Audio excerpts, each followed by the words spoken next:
Hello， 大家好，我是老马。今天兄弟们揽个好活啊！大家伙去没去过存放雪糕的这个冷库里边？今天兄弟们过去干活了，雪糕随便吃。走着，带你们去看一看。这里边温度是相当的低，快看上面结的霜，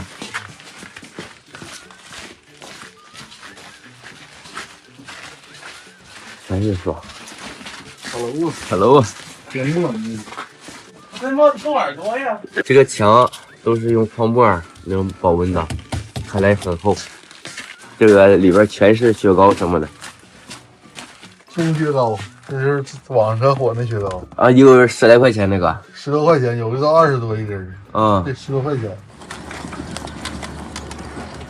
一会儿说给个冰棍儿，他给2箱雪糕，说的。以后咱要吃饺子什么，在这儿吃就行。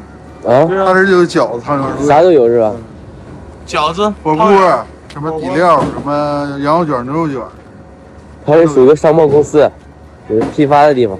玉米、啤酒，那个茅台冰糕，冰激凌，一碗90多，是吗？啊，就这么大点儿，就这个一盒，90多，这一盒。我这是蒙牛，就这一个90多。啊，我的妈呀！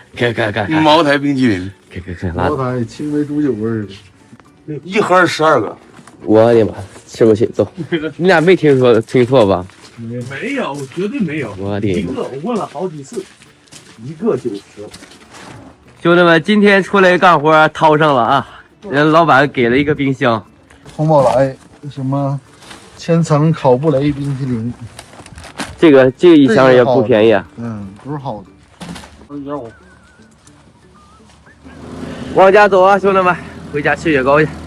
这个好的，那儿好。哎呀，胡子哥来的正好啊！我跟着来我的，一看这是好雪糕，这个看包装能看出来。10多块钱一根的。对，就是这个。给胖哥送点过去。啊，行，他那有冰箱，多拿点。咱也有冰箱了，你没看着吧？咱那个得先刷一下。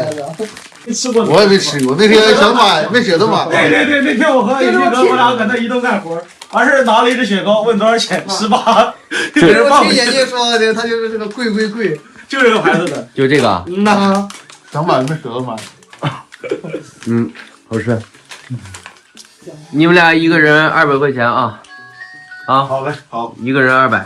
今天大哥给了一个人200块钱，然后给了2箱雪糕，又拿回来一个冰箱，说不要工资了，死活不行，就得给，要不就得给我充话费，慢慢还吧，下次干活少要点，肯定还有合作的机会。感谢大家伙支持网吧达人团队，拜拜，兄弟们，吃雪糕了。